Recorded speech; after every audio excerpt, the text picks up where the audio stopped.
존경하는 윤건영 의원님, 네, 윤건영 의원님 질의해 주십시오. 네. 서미화 의원님 다음에 드리겠습니다. 네. 안보실장님 죄송한데 조금만 이쪽으로 앉아서 하셔도 되는데요. 제가 안 보여서. 네. 네. 일로요? 아닙니다. 조금만 의자만 좀 옮기시면 될 것 같아요. 네. 아니 나가시지 마시고 그냥 앉아서 하세요. 아, 예. 네. 얼굴 보면서 하려고 하는 거니까요. 네. 예, 구로울의 윤건영입니다. 우선 안보실장께 질의하겠습니다. 안보실장 임명되신 거 축하드립니다. 대한민국의 안보를 총괄하시는 거고요. 근데 윤석열 정부의 네 번째 안보실장입니다. 평균 임기가 한 9개월 정도 됐는데 너무 자주 교체된다고는 생각지 않습니까, 안보실장님? 안보실장 교체 시기는 제가 언급할 사항이 아니라고. 네, 알겠습니다. 안보실장으로 임명되신 게 8월 12일로 알고 있습니다. 실장님 언제 통보 받으셨어요? 그 통보 시점은 제가 말씀드리기 아니 왜 적절합니다. 국회에서도 통보 시점에 대해서 공개하기가 좀 어려운가요?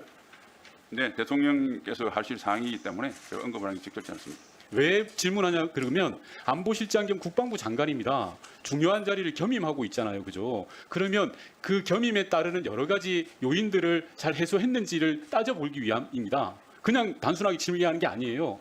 언제 통보받은지 답변할 수 없습니까?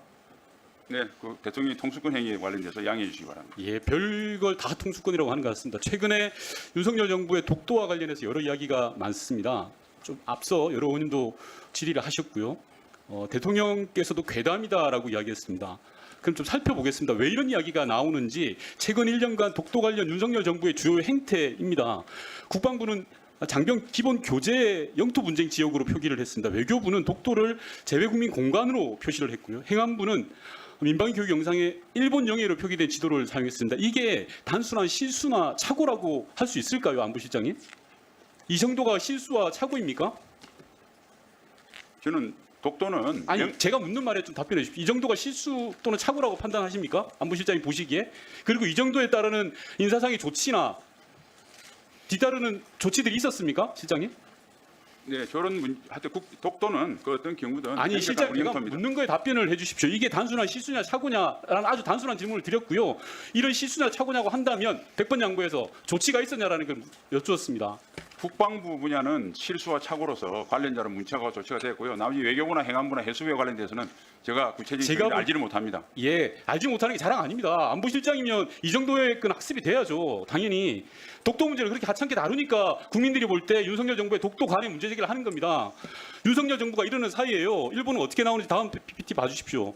국가안보보장 전략 개정판에다가 독도를 일본의 고유영토로 최초로 명시합니다. 이게 다 윤석열 정부 들어서 벌어진 일입니다.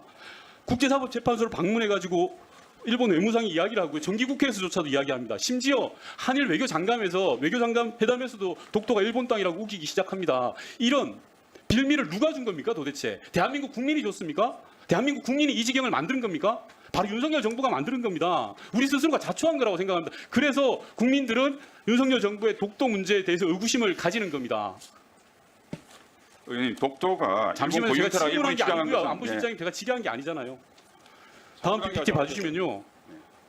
심지어 안보 분야는 더 심합니다.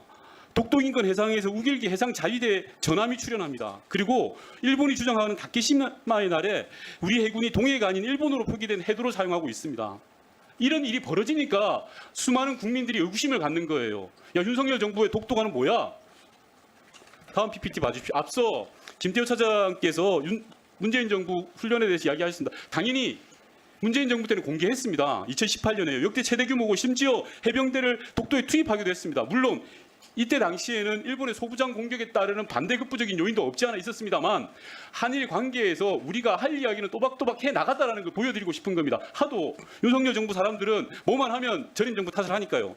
제가 좀 질문 드릴게요. 다음 PPT 봐주시면 국민들이 갖는 인식의 근저에는 이런 게 깔려 있습니다. 앞서 안보실장과 1차장은 뉴라이트적인 그런 인식의 거리가 멀다라고는 하고 있지만 뉴라이트는 독도를 이렇게 봅니다. 독도가 우리 땅이라는 근거가 없다. 한일 양국이 독도를 서로 양보해야 된다라고 해서 시중에는 지금 어떤 이야기가 나오냐면 이면 합의설이라는 저조차도 인정하고 싶지 않은 이야기가 나오고 있습니다. 혹시 안보실장님 이면 합의설에 대해서 들어본 적은 있습니까? 전혀 없고요. 이영훈 이사가 어떤 분인지 모르겠는데 저 인식에 대해서는 결단코 수용할 수 없습니다. 당연히 수용하면 안 되죠. 그러면 이제까지의 정부의 행태들에 대해서 지난 1년 동안 윤석열 정부가 독도와 관련된 여러 행태들에 대해서 보다 더 단호한 모습을 보였어야 합니다. 술에 물 탄 듯 물에 술 탄 듯 그런 모습을 보일 게 아니라요. 다음 PPT 봐주십시오.